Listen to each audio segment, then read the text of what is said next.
Historians point out, however, that other springtime tributes to the war dead were already being held in places, primarily in the South. One of the very first was 2 years earlier in Columbus, Mississippi. There, a group of women visited the cemetery to decorate the graves of the Confederate soldiers who had fallen. Nearby were graves of Union soldiers, neglected because they were the enemy. Disturbed at the sight of the bare graves, these women placed their flowers on them as well, a sign of great compassion, acknowledging their empathy for those who had died fighting against their loved ones. Time passed until 1873, before the state of New York became the first to officially recognize the 30th as a holiday. It was followed a few years later by all the northern states, but the South, understandably, refused to acknowledge that date, choosing instead to honor their dead on separate days. This continued for many years until after World War I, when it became recognized by all as Memorial Day. It would now honor not just those who died in the Civil War, but for all men and women who died in any war. Indeed, it's a special day for us. As we gather today, I'm very proud to be here. See, there's a reason I've taken time to share that with you, ladies and gentlemen, because to me, there is no important occasion in America. The day set aside to honor those who gave up their lives fighting for their country, fighting for us. War is never something soldiers wish for, but sometimes we can't avoid it. But we always have to be prepared for it. Today, with terrorists adding yet just another dimension to that equation, our preparedness becomes more important than ever. The men and women of armed forces are the ones who have faced it for years, the ones who have stood up and protected this nation from its enemies. They sacrificed so much, and many made the ultimate sacrifice. Taking one day out of 365 to honor them is such a small thing, minuscule, compared to what we owe them. Men and women in uniform have been there when they were needed at every stage in our history. Without them, we wouldn't be here today. With them, we have been, and continue to be, a nation of free people. These men and women have always shared one thing in common, a love for their country and a love for freedom that demanded that they stand up and defend their nation and its principles. That's the bridge that has always connected our military history, the love of country and love of freedom. A bridge built of courage at places like Argonne Forest, Normandy, Korea, Vietnam, and now Southwest Asia. That bridge, that foundation has been our American way of life. And the foundation is a solid one. It has stood the test of time in the agonies of these wars. This country has survived because we've always had the willing to stand up and be counted, who answered the call when they were needed, who stopped what they were doing and put on the uniform. Each of you here today has had a relative somewhere along the line that's worn the uniform.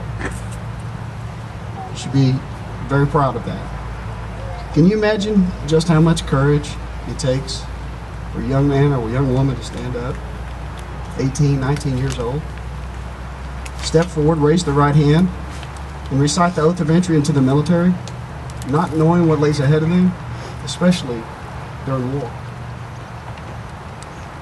You should be proud of every one of them because they undertake something that most people don't have the courage to do.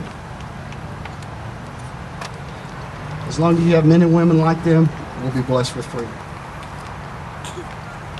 Today we're engaged in a different kind of war, unlike any of the past, and I want to briefly touch on that.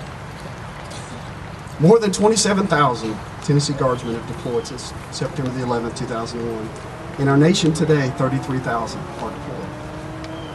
Our Tennesseans have upheld the finest tradition of volunteer state, following in the footsteps of those before them who have answered the call. They've given everything we've asked of them. They've displayed incredible bravery in the face of unbelievable, ruthless enemies, while showing great compassion to a people in great need. By their courage, they keep us safe. By their honor, they make us proud. And they believe in what they're doing. They believe, like Daniel Webster said 150 years ago, God grants liberty only to those who love it and are always ready to guard it and defend it. Let us remember how fortunate we are to live in a nation where so many have given so much. Thank you for the privilege of speaking here today. It's been my privilege. And I'd like to close with just a few more words to say some that may have you've never heard, possibly.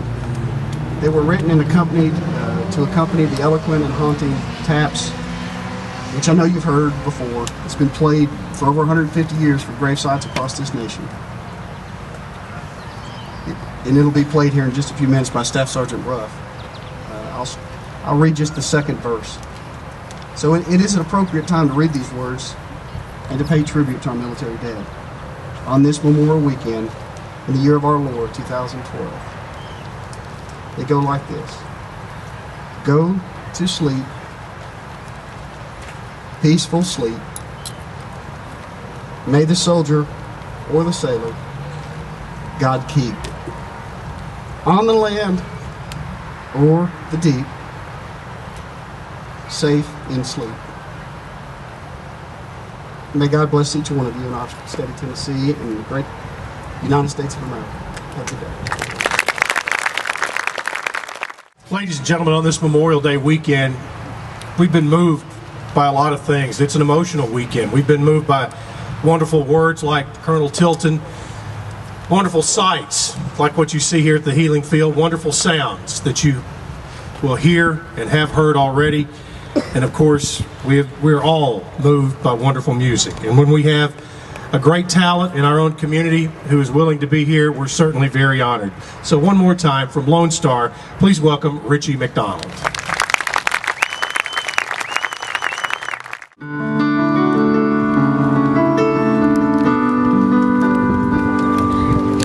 I could probably use a little help on this next song. This is probably next to the national anthem, one of the most patriotic songs I know. And thank Mr. Lee Greenwood for this song, but if you know the words, please feel free to sing along.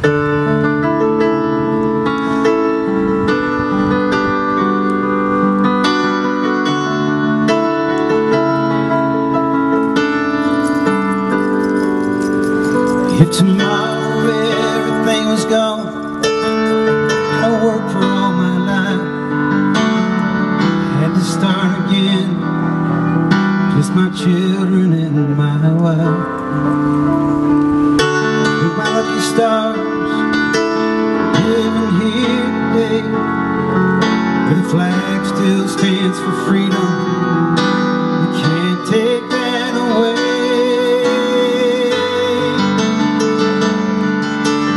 Proud to be an American, where at least I know I'm free. I won't forget the man who died and gave that right to me, and I gladly stand up next to you and defenders till the day. There ain't no doubt I love this land. God bless the USA.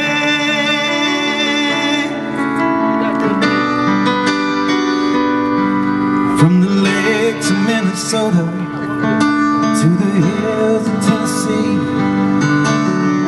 across the plains of Texas, from sea to shining sea, from Detroit down to Houston, New York to LA, there's pride in every American's heart. This time we stand and say, to be an American, where at least I know I'm free. And I won't forget the man who died, who gave that right to me, and I gladly stand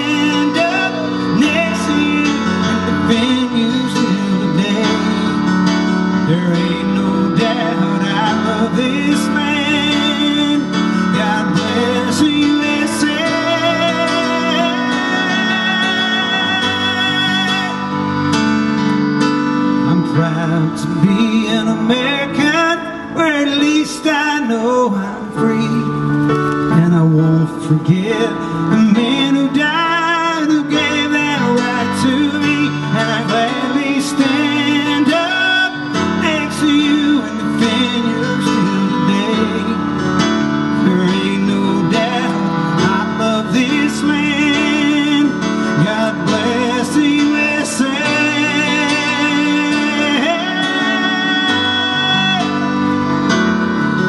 God bless the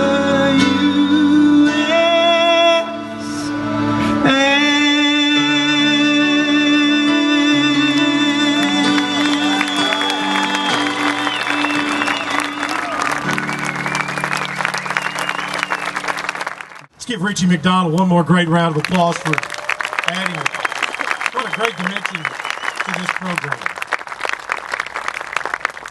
This time, Healing Field Chair Rebecca Talley will be coming to the stage.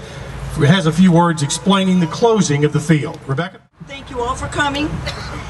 We do this now because after we do this part, then we have the most meaningful part of our ceremony, and so we don't want to take anything away from that. So after the playing of taps, you will go to the row of flag that is, the rows are marked in front of me here, in front of each of the rows. So you go there and someone will run and get your flag and bring it out to you. All of the flags are put on rebar, and so we can't let you go out there and get your own flag because it's very dangerous. So there'll be someone in each row that will go and get your flag. You just tell them what row and what number, and then they will go and get your flag and bring it out to you. I want to thank everybody for coming, and this will close our field for the 4th annual Flags of Remembrance Healing Field, brought to you by the Murfreesboro Noon Exchange Club.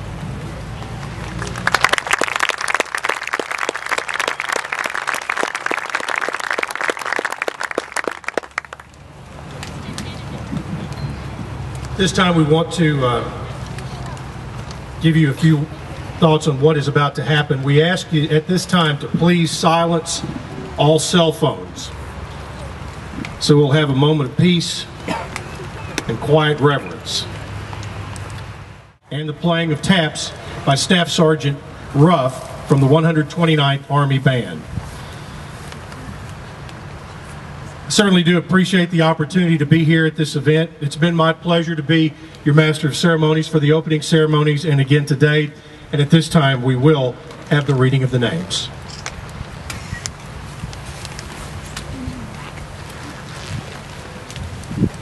Thank you, Chief Walters. We appreciate your serving as our Master of Ceremonies today. My name is John Hood. Although a charter member of the Evening Exchange Club, I come today asked as a veteran to assist in reading the names of those who have given the full sacrifice. United States Army, Korean conflict, 1954 to 1956, Specialist 3rd Class.